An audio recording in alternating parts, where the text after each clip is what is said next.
2.5%।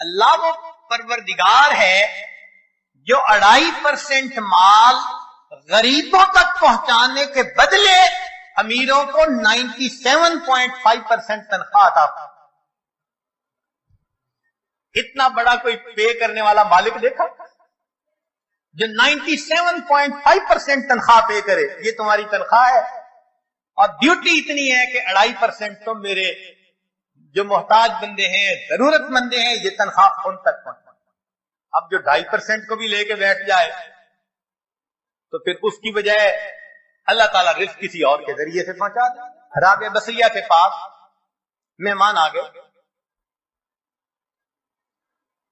اتنی دیر میں دروازہ کھٹکھٹایا گیا۔ خادمہ نے کہا جی کہ کوئی بندہ کھانا لایا ہے۔ فرمان لگی گنو کتنی روٹیاں؟ اس نے کہا 9۔ کہنے لگی یہ میرا حصہ نہیں، کسی اور کا ہے، اسے کہو جاؤ۔ دوبارہ دروازہ کھٹکھٹایا، کوئی بندہ کھانا لایا ہے، روٹیاں گنو۔ اس نے کہا جی 9۔ بھائی میرا حصہ نہیں کہہ دیا، اس کو جو جاؤ کسی اور کا ہے۔ پھر تھوڑی دیر بعد تیسری مرتبہ دروازہ کھٹکھٹا۔ خادمہ نے کہا جی کہ پھر کوئی بندہ روٹی لایا ہے، کتنی؟ 9۔ اس نے کہا میرا حصہ نہیں، جاؤ اس کو کہہ دو چلا جائے۔ اس نے کہا کیوں نہیں لے رہی، مہمان بھی تو ہیں۔ اس نے کہا دیکھو میرے پاس آج صبح 1 روٹی تھی، سائل آیا تھا، میں نے اللہ کی رضا کے لیے 1 روٹی دے دی۔ میرے اللہ کا وعدہ ہے من جاء بالحسنۃ فلہ عشر امثالہ، 10 گنا ملے گا۔ 9 روٹیاں میری نہیں ہو سکتی۔ خادمہ نے ہاتھ جوڑ دیے، مجھے بھی بھوک لگی ہوئی تھی، 1 روٹی میں خود رکھ رہی تھی، یہ 10 ہی ہے۔ ایسا کامل یقین اللہ کے وعدوں پر۔ حبیب اجمی رحمت اللہ علیہ بیوی نے آٹا گوندھا، پھر تنور جلانے کے لیے لکڑیاں کاٹنے گئی، پیچھے سے سائل آ گیا۔ تو اس نے کہا بڑا محتاج ہوں، اللہ کے لیے کچھ دے دو۔ اللہ والوں کی عادت ہوتی ہے جب کوئی اللہ کے لیے کہتا ہے تو پھر وہ کھول دیتے ہیں اپنے دونوں ہاتھوں۔ انہوں نے وہی آٹا اٹھا کے دے دیا۔ اب بیوی لکڑیاں لے کے آئی، اس نے کہا آٹا؟ کہنے لگے میں نے روٹیاں پکنے کے لیے بھیجا ہے، میں نے روٹیاں پکنے کے لیے بھیجا ہے۔ ابھی ان کی بیوی نے چولہے میں آگ پوری نہیں جلائی تھی کہ اتنے میں دروازہ کھٹکھٹایا۔ بیوی نے پوچھا کون؟ کہنے والے نے روٹیاں بھی دے دی، سالن بھی دے دی۔ تو بیوی نے آ کر کہا کہ تم نے جہاں روٹیاں پکنے بھیجی تھی، پکانے والے نے سالن بھی ساتھ بھیج دیا ہے۔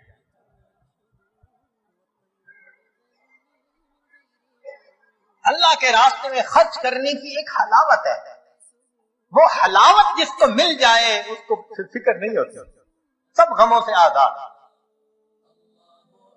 تو دوست احباب شکوے کرتے ہیں جی ہمارے کام پورے نہیں ہوتے، اٹک جاتے ہیں، اور پھر وہ کسی کے پاس جاتے ہیں، عملیات والوں کے پاس، تو ان کا تو چونکہ کاروبار ہے، انہوں نے پیسے کمانے ہوتے ہیں، تو وہ سمپل جواب دیتے ہیں جی کسی نے لگتا ہے تمہارا رزق باندھ دیا ہے، کسی نے تمہارا رشتہ باندھ دیا ہے، اور ہم اس کو بلیو کر لیتے ہیں۔ بھائی اللہ کسی کو دینا چاہے تو کون اس کو باندھ سکتا ہے؟ کیوں کسی کو چھوٹا خدا بناتے ہو؟ کوئی کسی کا رزق نہیں باندھ سکتا، کوئی کسی کا رشتہ نہیں باندھ سکتا، ہمارا ایک ہی خدا ہے، اس کے کام کو کوئی روک ہی نہیں سکتا۔ خواہ مخواہ اپنا عقیدہ بھی خراب اور اپنا عمل بھی خراب۔ سیدھی بات ہے کہ نبی علیہ الصلوۃ والسلام نے جو باتیں سکھائیں ان کو کریں، خود بخود عملیات سے جان چھوٹ جائے گی۔ چنانچہ عورتیں اکثر پوچھتی ہیں جی کہ میرا رشتہ اچھا ہو جائے، بیٹے کو جاب مل جائے، بہو کا ویزا رکا ہوا ہے، فلاں کام اٹکا ہوا ہے۔ تو بھائی اٹکے ہوئے کاموں کے لیے عمل نبی علیہ السلام کے مبارک زبان سے ابو داؤد شریف کی روایت ہے۔ نبی علیہ السلام نے فرمایا جو مومن صبح شام 7 مرتبہ اس دعا کو پڑھے گا اللہ تعالیٰ اس کے ہر ادھورے کام کو پورا فرما دے گا. اور وہ کیا ہے؟ حسبی اللہ لا الہ الا ہو علیہ توکلت وہو رب العرش العظیم.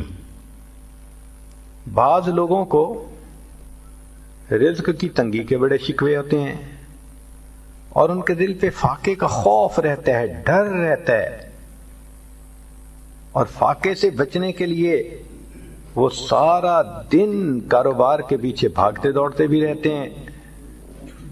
سنیے، ابو نعیم کی روایت ہے، ابن ابی شیبہ نے بھی اس کو لکھا کہ نبی علیہ الصلوۃ والسلام نے ارشاد فرمایا جو شخص اس دعا کو پڑھے گا اللہ اس سے 70 مصیبتیں دور کریں گے جن میں سب سے چھوٹی مصیبت اس کا فاقہ ہوگا. جو شخص اس دعا کو پڑھے اللہ تعالیٰ اس سے 70 مصیبتوں کو دور فرمائیں گے اور سب سے چھوٹی مصیبت فاقہ ہوگی، اور وہ فقرہ ہے لا حول ولا قوة الا باللہ لا ملجأ ولا منجأ من اللہ الا الیہ. کئی مرتبہ انسان غمزدہ ہوتا ہے اور سوچتا ہے میں تو اکیلا ہوں، میرا ساتھ دینے والا کوئی نہیں، ماں باپ فوت ہو گئے، کہاں جاؤں، کس کو دل کا غم سناؤں، میرا غم کیسے دور ہو. نبی علیہ الصلوۃ والسلام نے فرمایا، کنز المال کی روایت ہے کہ قرآن مجید کی ایک آیت کو 3 مرتبہ یقین کے ساتھ پڑھ لیں اللہ تعالیٰ غمزدہ دل کو تسلی فرما دیتے ہیں. لا الہ الا انت سبحانک انی کنت من الظالمین. کتنی مختصر سی آیت ہے اور اکثر بچیوں کو یاد بھی ہوتی ہے. اس آیت کو 3 مرتبہ پڑھنے پر اللہ تعالیٰ انسان کی سیڈنس ختم کر دیتے ہیں، غم ختم کر دیتے ہیں، دل کو خوشی عطا فرما دیتے ہیں. کئی لوگوں کو دیکھا کہ بیمار ہوتے ہیں، کبھی ہسپتال کا چکر، کبھی ڈاکٹر کے پیچھے. تو نبی علیہ الصلوۃ والسلام نے ایک حدیث پاک میں فرمایا، اس حدیث کو مسند احمد نے روایت کیا اور طبرانی نے روایت کیا کہ جو شخص فجر کے بعد 3 مرتبہ یہ دعا پڑھ لے اللہ 4 مرضوں سے اس کو نجات عطا فرما دیتے ہیں.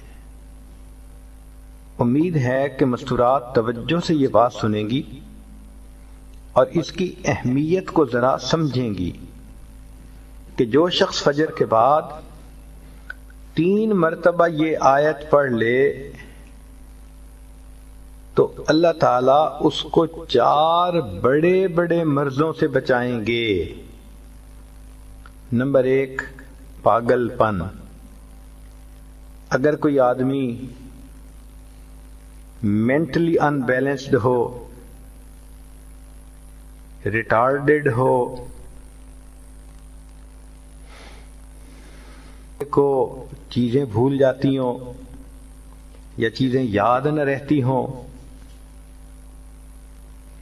ذہن سے متعلقہ جو بیماریاں ہیں وہ اسی پاگل پن کے زمرے میں آئیں گی. یا کسی کو مرگی کی بیماری ہوتی ہے وہ بھی اسی زمرے میں آئے گی. تو پہلی بیماری جو اللہ تعالیٰ دور کرتے ہیں وہ ہے پاگل پن، اور دوسری بیماری کوڑ پن. کوڑ پن کہتے ہیں چہرہ بدصورت ہو جانا. یہ بھی ہو سکتا ہے کہ برس کی بیماری ہو جائے، جیسے بعض عورتوں کو جلد بالکل سفید ہو جاتی ہے اور عجیب بدنما چہرہ ہو جاتا ہے، یا کئی مرتبہ جسم پہ تل اتنے نکل آتے ہیں، دانے اتنے نکل آتے ہیں کہ چہرہ بدنما ہو جاتا ہے، یا چہرے پر داغ پڑ جاتے ہیں کالے رنگ کے. تو چہرے پہ داغ پڑیں، چہرے پہ دانے بنیں، یا چہرے پہ برس کے نشان پڑیں، کوئی بھی چیز ہوگی وہ اسی کوڑ پن کے زمرے میں شامل ہوگی جس سے کہ چہرہ انسان کا بدصورت ہوتا ہو. یہ بیماری بھی اللہ دور فرما دیں گے. اب جن بیچاریوں کو بیوٹی پارلر پہ جانے کا شوق رہتا ہے اور اپنے فیس پہ پتہ نہیں کیا کیا پروسیس وہ کرواتی ہیں، تو ان کو تو چاہیے کہ وہ اس آیت کو یا اس فکرے کو بار بار پڑھیں تاکہ اللہ تعالیٰ ان کے چہروں کی خوبصورتی دیر تک سلامت رکھیں۔ اور تیسری چیز ہے اندھا پن۔ اندھے پن سے مراد یہ کہ آنکھوں کی بینائی ہی چلی گئی، یا آنکھوں میں موتیا بند آ گیا، یا آنکھوں پہ اینک لگانی پڑ گئی۔ یہ سب ایک ہی بیماری کی تفصیلات ہیں۔ تو جن کی نظر کمزور وہ بھی پڑھ سکتی ہیں، یا جن کو لینز لگانے پڑتے ہیں، کنٹیکٹ لینز سے ہی یا کوئی اور، اس مصیبت سے بھی جان چھوٹ گئی۔ اور جن کی بینائی چلی گئی اللہ ان کے لیے بھی آسانیاں فرما دیتے ہیں۔ تو پاگل پن کی بیماری ختم، کوڑ پن کی بیماری ختم، اندھے پن کی بیماری ختم، اور چوتھا فرمایا فالج کی بیماری ختم۔ فالج ایک تو ہوتا ہے کہ انسان کا ہاتھ یا پاؤں کام ہی نہ کریں، اور ایک یہ بھی ہوتا ہے کہ اتنی ویکنس کہ عورت کہتی ہے مجھ سے تو کھڑا ہی نہیں ہوا جاتا، میرے پاؤں سن ہو جاتے ہیں، میرے ہاتھ سن ہو جاتے ہیں۔ یہ ساری چیزیں کمزوری اور فالج کی ابتدائی سٹیجز ہیں، تو یہ سب چیزیں ٹھیک ہو جاتی ہیں۔ اب بتائیں کہ اتنی بڑی بڑی بیماریوں سے جس بندے کو بچنے کی خوشخبری مل رہی ہو تو وہ تو پھر اس عمل کو کیے بغیر رہ ہی نہیں سکتا۔ اور یہ عمل دیکھو چھوٹا کتنا ہے۔ وہ جو فکرہ فرمایا حدیث میں وہ ہے سبحان اللہ العظیم وبحمدہ ولا حول ولا قوت الا باللہ۔ اتنا سا فکرہ پڑھنے پر اللہ چہرہ بھی پر نور بنا دیتے ہیں، میموری بھی تیز کر دیتے ہیں، اللہ تعالیٰ بینائی بھی تیز کر دیتے ہیں، اور اللہ تعالیٰ جسم میں طاقت بھی بھر دیتے ہیں۔ قرآن مجید میں اللہ تعالیٰ نے بنی اسرائیل کو حکم دیا تھا کہ ان کے گناہوں کے کفارے کے لیے یہ ایک گائے کو ذبح کرے، اور اس گائے کا رنگ بھی بتایا گیا، عمر بھی بتائی گئی، اور وہ گائے ڈھونڈنے کے لیے لوگ نکلے تو وہ گائے کسی ایک بندے کے پاس تھی اور اس نے بڑی قیمت مانگی۔ اب چونکہ انہوں نے اس کو ذبح کرنا ہی تھا تو منہ مانگی پرائس لے کے اس کو حاصل کیا۔